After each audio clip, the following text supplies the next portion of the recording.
राधे राधे। राधे राधे महाराज जी। महाराज जी मैं शिव भक्त हूँ, शिव शिव जपता हूँ। महाराज जी मेरा प्रश्न है कि जब आप काशी में थे तो आपने गुरु का चयन कैसे किया? अतः गुरु हमें खुद चुनते हैं। जब आप वृंदावन आए तो नाम और मंत्र आपके श्वास पर वो कैसे परिवर्तित हुआ? वैराग्य पंथ से प्रेम मार्ग में क्या पूर्व नाम जप की गणना नए पथ में जुड़ती है? इसे नई साधना मानेंगे या पूर्व की ही?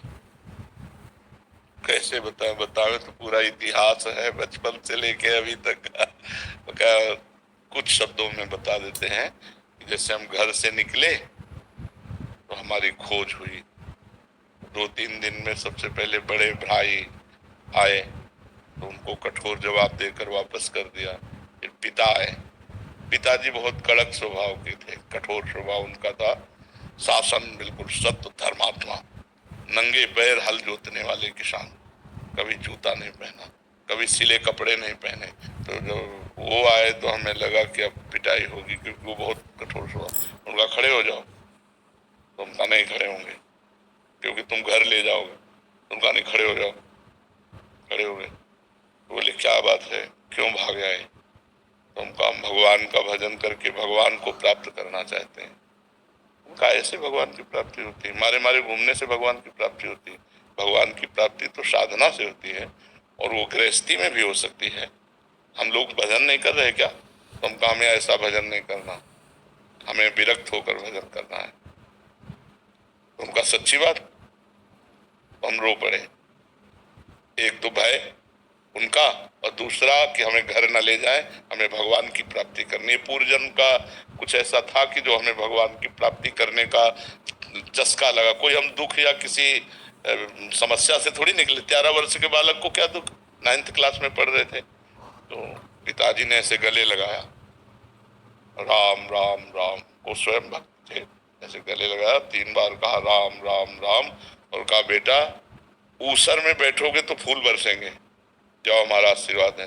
लेकिन जिंदगी में अगर हमने ये सुना कि किसी माई बहन की तरफ तुम्हारी गंदी दृष्टि हुई, नहीं, गृहस्थी में चलो और भजन करो, और अगर बाबा जी बनो तो जीवन में कभी ये शिकायत हमें न मिले। तो उनका वादा करते हैं कभी शिकायत नहीं मिलेगी। तो उनका चलो हमारे साथ। और उन्होंने पहले सदगुरुदेव भगवान जिन्होंने हमें वरण किया अपने शिष्य के रूप में, उनके पास ले गए। और सैमसी में रहते थे, एक पर्ण कुटी बनाकर रहते थे। मंदिर बना, आज भी मंदिर बना हुआ सैमसी में। गुरुजी से कहा, ढूंढ का देखा, बोले कैसे आना हुआ? बोले स्वामी जी ये लड़का कह रहा हम बाबा जी बनेंगे। तो उनका कोई बात नहीं, एक छोड़ दो, 1 हफ्ते में भाग के घर आ जाएगा या तो बाबा जी बन जाएगा। 1 हफ्ते भोजन न देना और आश्रम के सब काम करवाना और कठोर नियम, और दूसरे को पेड़ा बर्फी बांट रहे हैं, हम देख रहे हैं तो हमें न देना। लेकिन हमारे मन में आया कि हमको भगवान की प्राप्ति करनी, हमको गुरुजी दे या न दे। 1 हफ्ता बाद उन्होंने कहा जाओ गंगा स्नान करके आओ, आज तुम्हें मंत्र देंगे। फिर उन्होंने हमको शिव मंत्र दिया।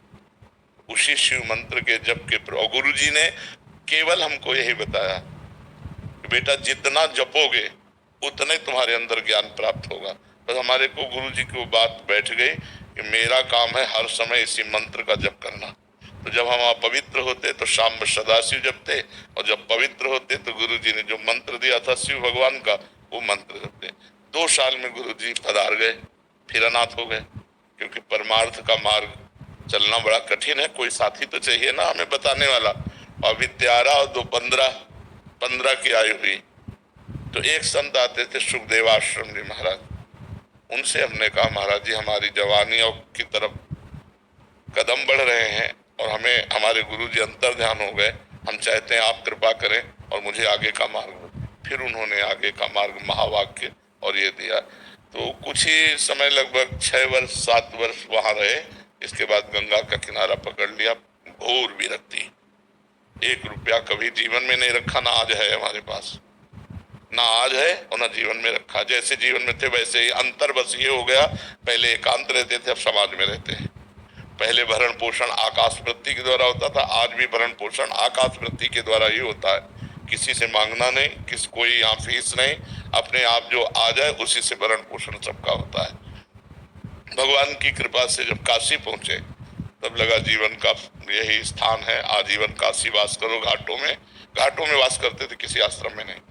ऐसे करने का स्वभाव नहीं था। तो जो हमारे सामने आ जाता, इसलिए कई दिन भूखे रहने पड़ते। वो सब कष्ट सहते हुए फिर काशी में ही हमको भगवान की प्रेरणा हुई। रास कैसा होगा वृंदावन, और वहीं से विधान बना। इतने में 20 वर्ष कम से कम व्यतीत हो गए होंगे, जितनी बात बता गए सारांश में बता। फिर वृंदावन आगमन हुआ, वृंदावनेश्वरी ने कृपा की और ये उपासना दे दी। तो इसमें मूलतः भगवान की ही सब रचना है। हम कहीं कोई खोज नहीं की, हम कहीं कोई चाह नहीं की, आगे से आगे क्या करना है क्या करना वो सब करते चले गए।